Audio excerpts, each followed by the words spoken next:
7 top tips to be a more successful estate agent. Today, I'm joined by Jason Cannon, estate agency coach extraordinaire. Jason, what are your 7 top tips to be an awesome estate agent? Thank you. Talk to me.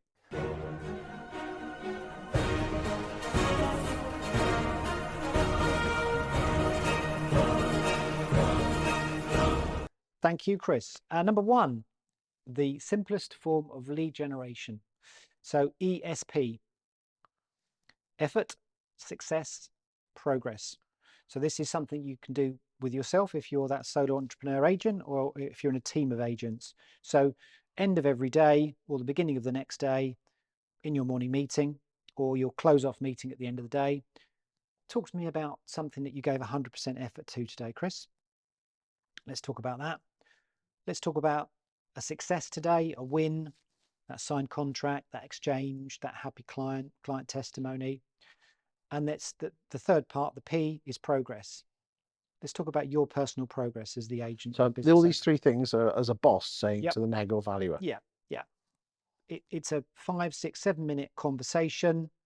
Everyone follows it every day. So what did you give 100% effort to yesterday? Talk to me about a success and a win yesterday.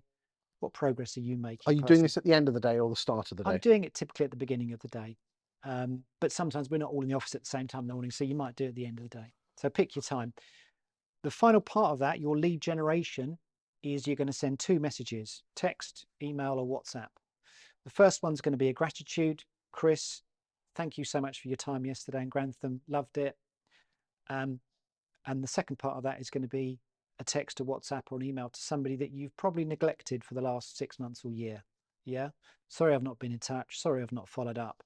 Simplest form of lead generation. That's 2 messages you're going to send, 10 a week, 520 a year. Simplest form of lead generation. So if you do no other lead gen as an agent, follow ESP. Number 2. Focus and hyper focus.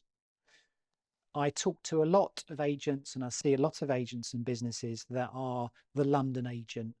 You know, it's very scattergun. Or we're the local estate agent. Yeah. That needs taken off. Put the fucking town in there. Exactly. So does your bio say that? Does your LinkedIn profile say that?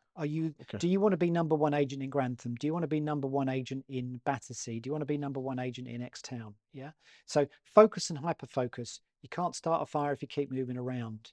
So this is my patch. If I get a listing outside of it, I may or may not take it. Chances are I probably will if I'm starting out. But actually, I want to be known as the hyper local agent in that area. 100% agree. Yeah. So hyper focus. 3. Mission and vision. Sellers, clients have got choices. Okay.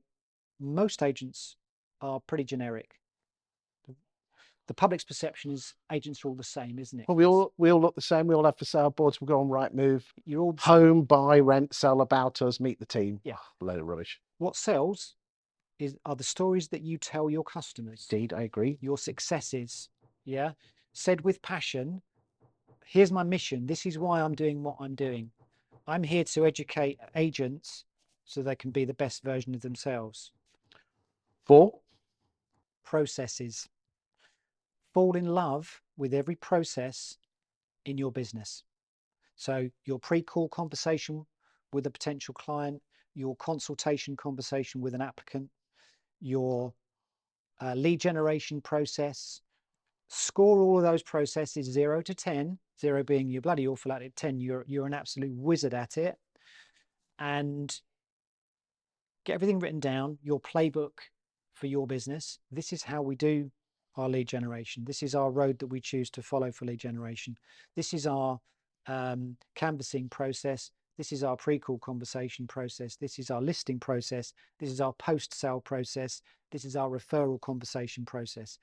Fall in love with process and then decide, understand the Japanese Kaizen vision for that business and say, how can we improve that process every day? 5. Communication.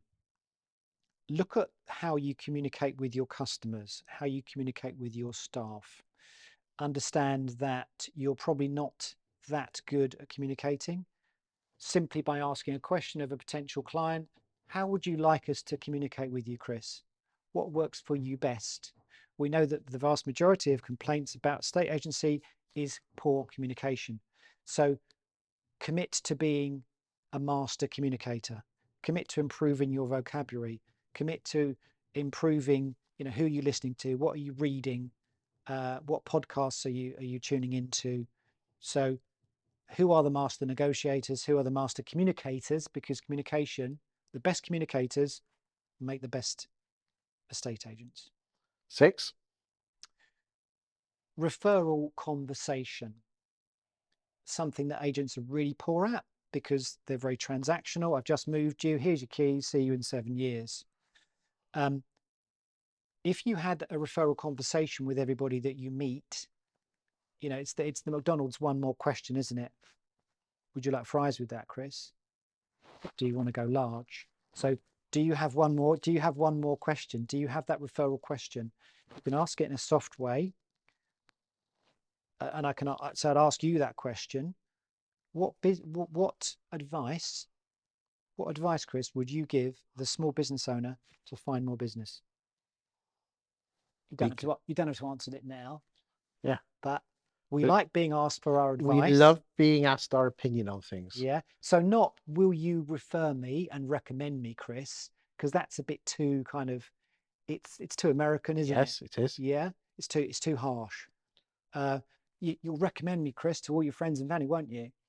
No, because I don't know you, like you, or trust you. Versus, can I ask your opinion on something, Chris? Can I ask your view on this? What would you do? Can I ask your advice on this? You're far more likely to take that question away and regurgitate that question at some point. Had a great conversation with Jason Cannon. He's looking for work, and this is what I've told him to do. And he's a coach, whatever. Go and talk to him. Yes, you're not actually asking directly, can you give me a recommendation? You're actually asking a question which might have nothing to do with the recommendation, but because you've been interested in and you wanted to get to understand me better, and that's what humans want. Yes. Indirectly, I'm going to recommend you because you were interested in me and tried to understand me. Yeah. It's like the door knocking question where the seller says, no, I'm not interested. I'm already on the market. I'm signed up with these guys and blah, blah, blah, blah. Yeah. And they're just shutting the door or they're going. Oh, before you go, if you were changing agents, would you be happy to have a conversation with somebody else? What would be difficult about having a conversation with me? Well, nothing would be difficult. Well, it answers its own question, because if you were considering, would you speak with me? Yeah.